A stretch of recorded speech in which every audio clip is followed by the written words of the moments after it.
তো বন্ধুরা নমস্কার। মালটার কথা শোনো, বাংলাদেশি মালটার। তারপর মালটাকে ঠাপাইতাছি 32-এর রড হাই ভোল্টেজ গরম করে হোগায় ঢুকানো হবে ওর। হোগায় হোগায়। তোদের মাকে ধর্ষণ করার জন্যে বাংলাদেশ থেকে ডক্টর মোহাম্মদ ইউনুসকে নিয়ে গেলি। তোদের কথাতেই আমি বলি, তোদের মা তো দুর্গা। এখন দুর্গার মূর্তি বানিয়ে ওর কাছে আমাদের ডক্টর মোহাম্মদ ইউনুস সাহেবকে রেখে দিই। 32-এর রড গরম করতে দিছি হাই ভোল্টেজে, এরকম মোটা। এখন তোদের কথা অনুযায়ী মূর্তি প্রাণ ফিরে পায়, তোদের দুর্গা মা প্রাণ ফিরে পায়, তোদেরকে আশীর্বাদ করে যায়, এই সেই করে যায়। তো দুর্গা মা তো দেখতে সুন্দর। এখন ডক্টর মোহাম্মদ ইউনুস যদি রাত্রিতে প্রাণ ফিরে পায়, তোর মাকে দেখে যদি লোভ জেগে যায়, তখন কি করবে বুঝতেছিস? তোর মায়ের অবস্থা কি হবে?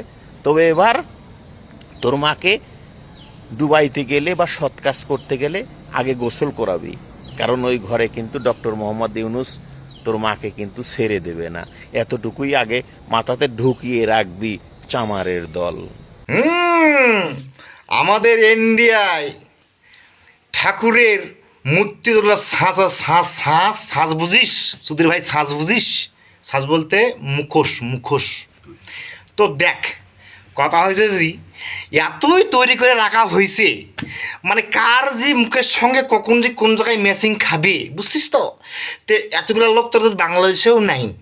তো হয়তো ভুল কইরা হয়তো ওই তো ওই ডক্টর ইউনিসের না, ইউনিস না ফিউনিস জানি না আর কি, তারটা হয়তো বৈশা গেছিল এবার ভুল কইরা হয়ে গেছে আর কি, বুঝতেই তো পারতাছিস।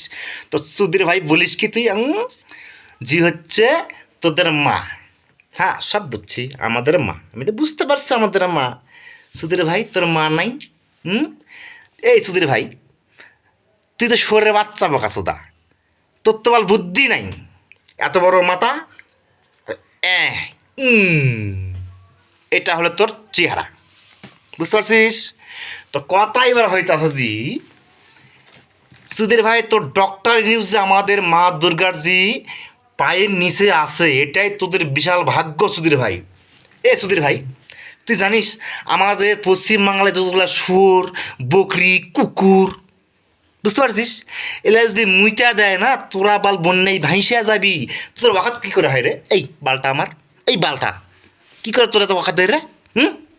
সুধীর ভাই, ভুল ভাল বকবি না। আর বন্ধুরা, বেশি বেশি করে এই মালটাকে দেখে রাখো, ভালো করে দেখে রাখো, আর আমার ভিডিওটাকে বেশি বেশি শেয়ার করো। এই চুদির ভাইয়ের একটা কঠোর থেকে কঠোর শাস্তি হওয়ার দরকার। আর আমি বাংলাদেশ সরকারের কাছেও হাত জোড় করে আমি মানে নিয়তি করতেছি, আর ইন্ডিয়ান গভর্নমেন্টের কাছেও আমি হাত জোড় করে মানে নিয়তি করতেছি, যেন এই মালটার কঠোর থেকে কঠোর শাস্তি যেন হয়। কেননা কেউ কারো ধর্ম নিয়ে কোনোদিন কোনো কথা বলুক, কারো অধিকার নেই। তোর ধর্ম তুই কর, আমার ধর্ম আমি করব, সেটা নিজের ব্যক্তিগত ব্যাপার। কিন্তু তুই কোনো কোনো ঠাকুর দেবতা কিংবা তোর আল্লাহ আল্লাহ বল, ভগবান বল, কারো কোনো ক্ষমতা নাই কাউকে নিয়ে কেউ কোনো কথা বলবে।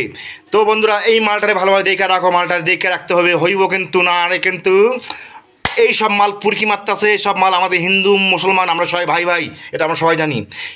এদের জন্য কিছু এরকম শোরের বাচ্চা আছে, তাদের জন্য আমাদের হিন্দু মুসলমানের মধ্যে দ্বন্দ্ব লেগে যাচ্ছে। তো বন্ধুরা, আমি কী বলতে চাইছি আপনারা নিশ্চয়ই বুঝতে পেরেছেন। এই ভিডিওটা বেশি বেশি করে শেয়ার করো, এই চুদির ভাইয়ের কাছে যেন পৌঁছে যেন দেয়। আর এই চুদির ভাইরে এমন এমন কমেন্ট করো, ওর কমেন্ট ওর আমি ফেসবুক ইয়েটা মানে লিঙ্কটা আপনাকে আমি দিয়েছি ভিডিও মানে ভিডিওর মধ্যেই। নমস্কার।